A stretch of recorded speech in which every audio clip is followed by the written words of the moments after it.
Now this guy, John Lee, I came across this book, at his website he had, and he spoke about the 6 basic love types. And I actually thought this was very good because it describes basically the state that we're in terms of our emotions in a kind of a psychological level.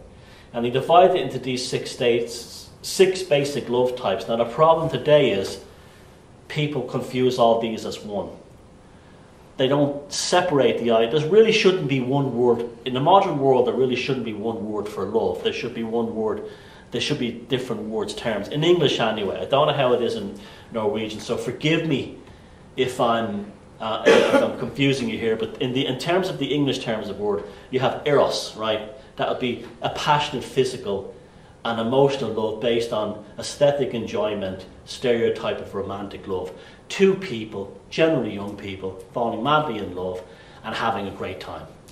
Everything is lovely, all the hormones are flying, all the chemicals are flying, everyone's having a great time, everyone's feeling really nice, and that's the romantic love, that's the eros.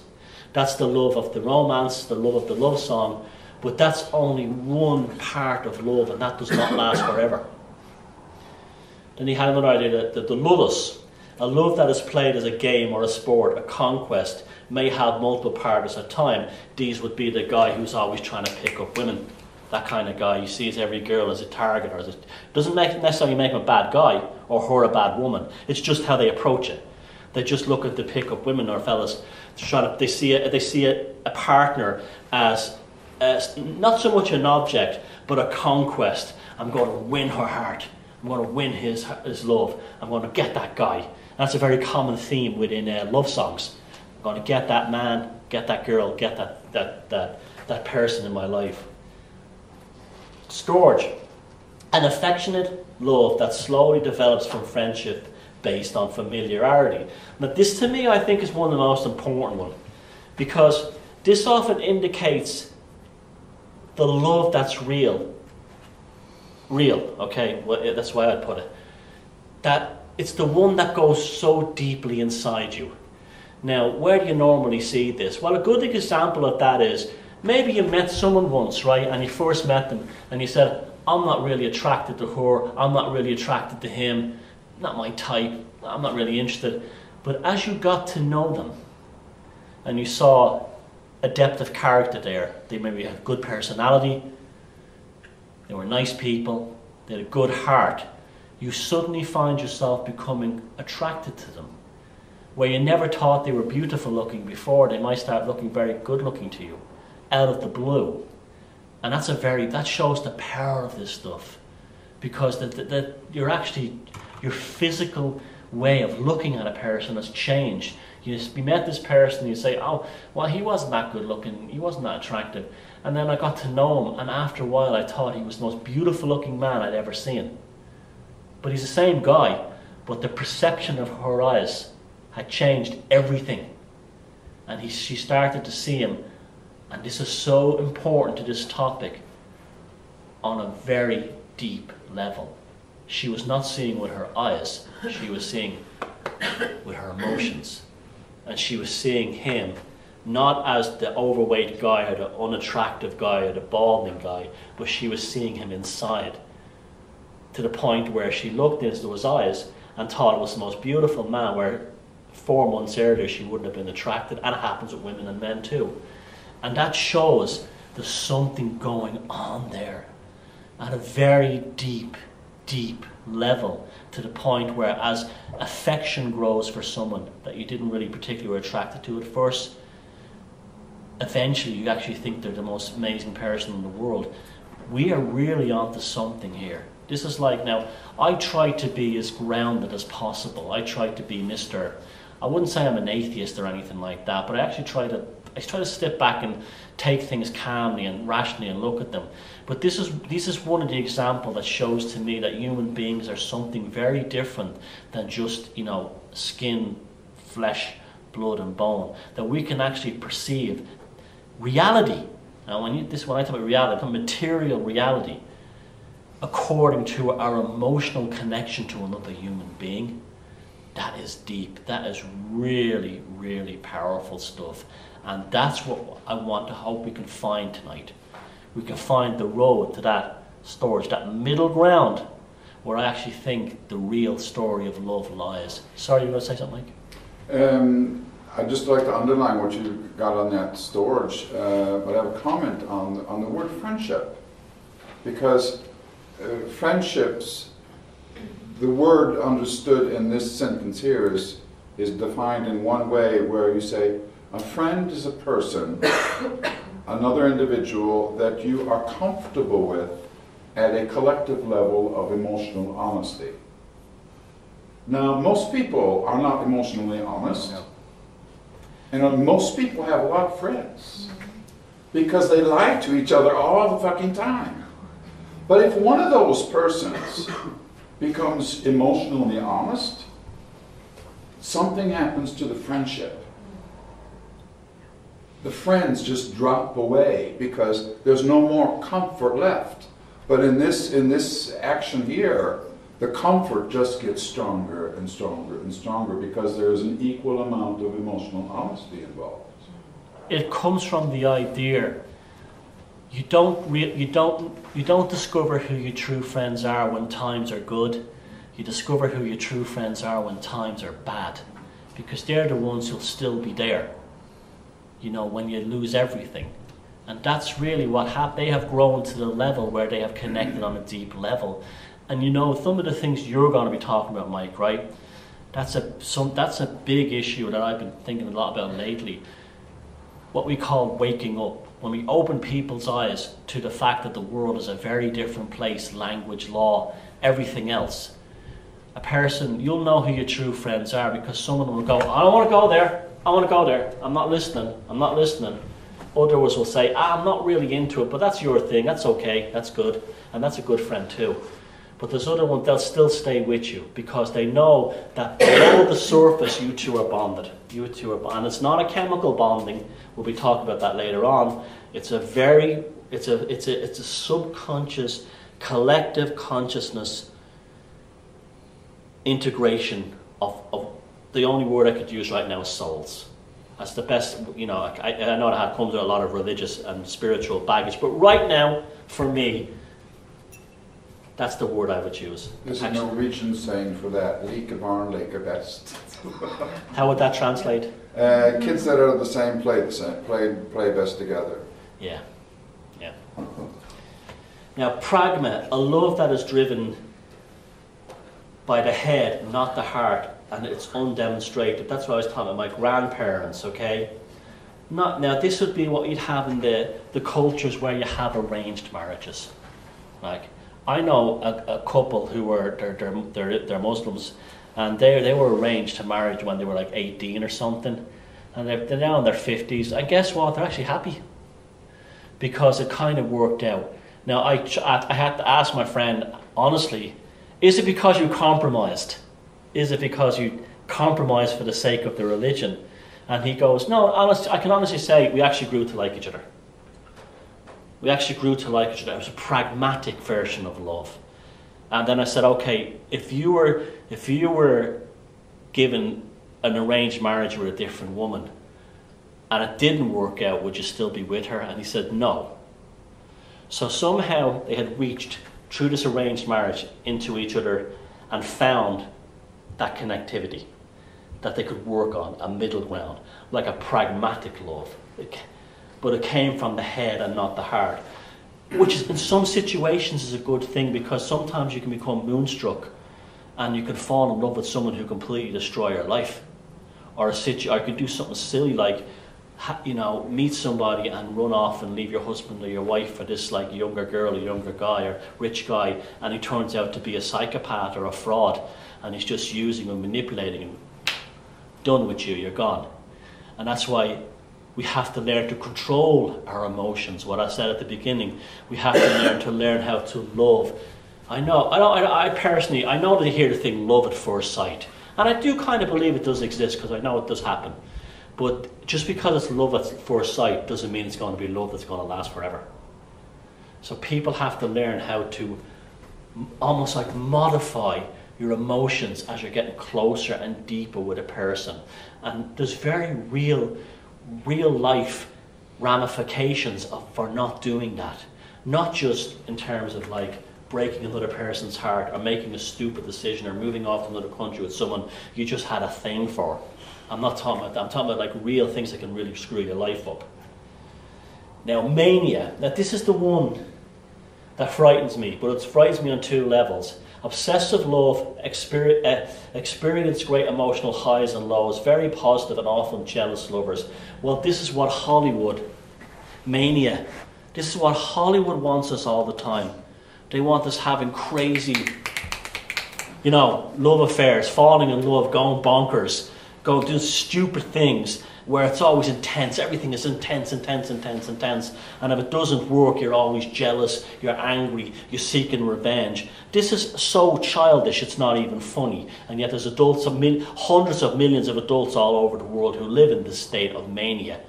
Now this, you hear so many love songs. I'll kill you if I don't get you. I'll go mad, I'll die if I don't get you. I'll kill myself if I don't get you. You're my all this crap, all this crazy stuff. And yet it's shoved in our faces constantly. It's shoved in our faces constantly. Now, as a tipping point, there is a point where that becomes dangerous. But there's a point where that level of mania seems to be accepted by society. Where it's like, I've got a really hardcore, intense relationship with this woman. It's really full on. And you're like, you mean like she's like heroin or she's like cocaine? Because that's really what it is. That's really going to end. That's going to be a happy ending to that story. And you can always tell that.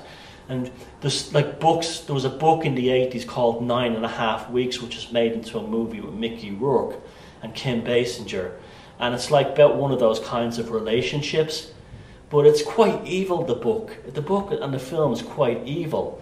But yet, basically he's turning this woman into a slave, a sex slave, really. He's turning her into a slave. They even used the Brian Ferry song Slave to Love in the film. But she's being made into a slave. But it's not sold that way. It's sold as if she had the perfect lover and now he's gone. All she had was a drug dealer who supplied her drugs for a while, chemicals in her brain, and then took it away from her. And that's not healthy either, but yet that film was portrayed as like, imagine being in a relationship like that. It must be amazing. It's like horrible. It's like being a drug addict. It's not healthy at all. And maybe for the first week or two, but we're going to talk about the word dependency. Dependency, drug addicts have a dependency, and so some people have a dependency with emotions as well. Very bad. And agape, selfish, altruistic love. Well, that's what they would call unconditional love. I love this person unconditionally. I love my child unconditionally. I love my boyfriend that I met last week unconditionally. That one here is okay in some situations. A parent should love their children. A parent with a child who's a baby has to love that child unconditionally, because that child is totally dependent upon the parents to survive. That is unconditional love. That's quite positive, healthy, and beautiful. I'll give you a second. Unconditional love for somebody, two adults for one for the other, it's not good. So what does that mean? If I unconditionally love you.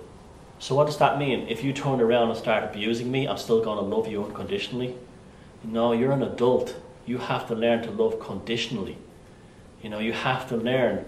I always say you learn a lot from cats. I have 3 pet cats, and I always say you learn a lot from them. A dog will love you unconditionally, but cats won't.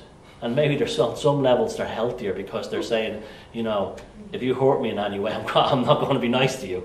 And it's like, and then a dog will love you no matter what, which is very charming and endearing on that kind of level. But in terms of being a human or living that way, it's very dangerous, because to love someone unconditionally is fanaticism. You're a fanatic. And you're fanatically devoted to someone, and what that means is you have no control over yourself anymore, and you can be led into the gates of hell by that person. You have unconditional love only for those who need you, your children and so on like that, babies. And that's who you love unconditionally. But you don't love another adult. You don't, because you have to maintain that you are a sovereign human being. A baby is not a sovereign human being. It needs parents to take care of it. It needs adults to look after it. So it needs unconditional love. So all these things have been spilled over, messed up, and all these things here that have all demarcated have been thrown at this thing called love. And it's more and more becoming the same thing. What was that you were going to say, Mike? I've never thought of it before, but you have agape with and without wisdom. You have 7 points there. With and without wisdom, yeah. Because agape with wisdom would give you the borders. Yep. I know. Wisdom. Now, a word in the English language, I don't know if you have a Norwegian version of it, I'm sure maybe you'll tell me. Infatuation. Do you have a Norwegian version of infatuation? Where you're not, you have a childish, almost like relationship with something. You're not really in love with it, you're like, oh, you're just attracted to it to a level that's not safe. Whatever skipped. That would be infatuation, okay?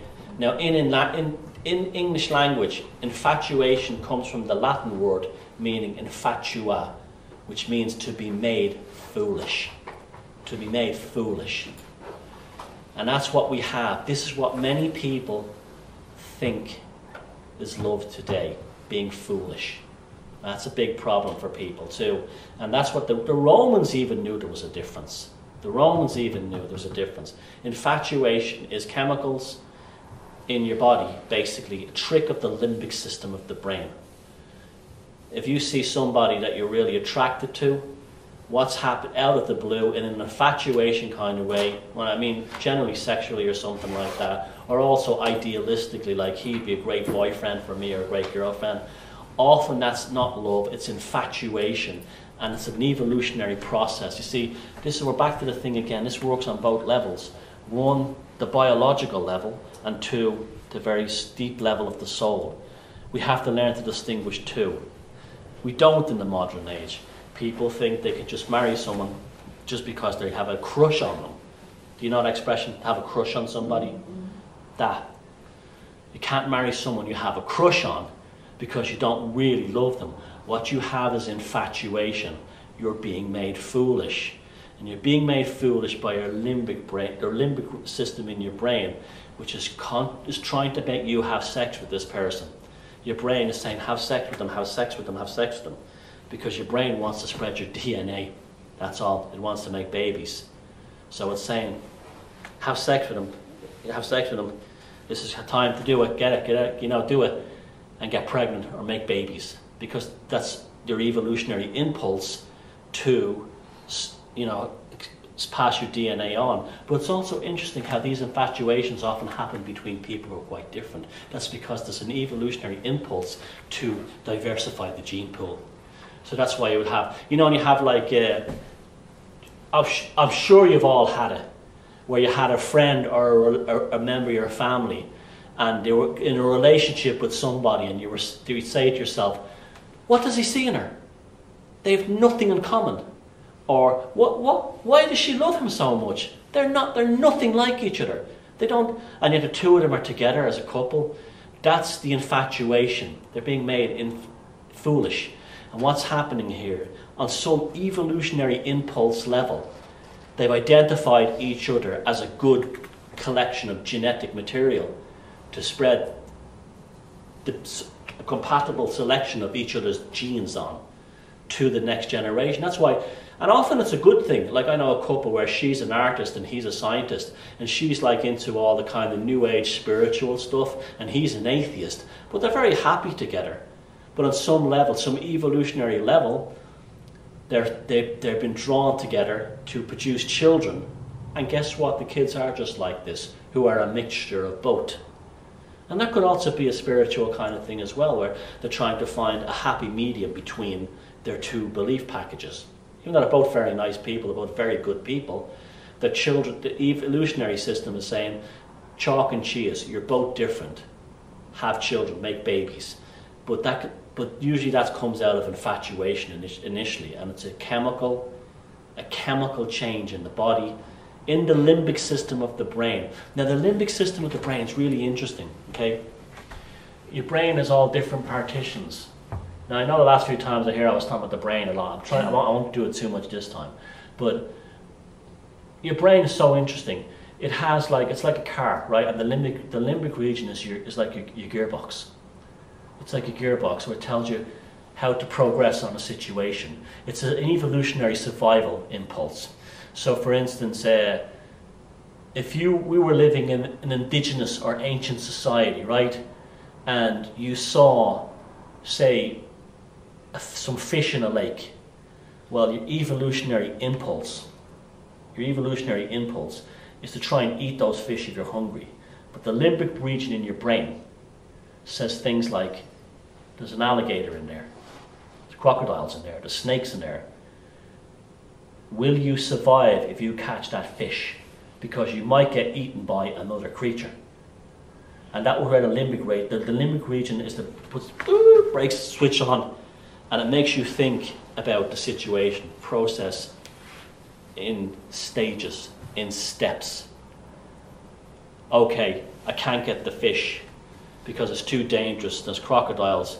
The limbic region will make you do something else. But sometimes the limbic region will have the reverse. It'll put you right in the fifth gear, goes right in there, and that's when the infatuation happens.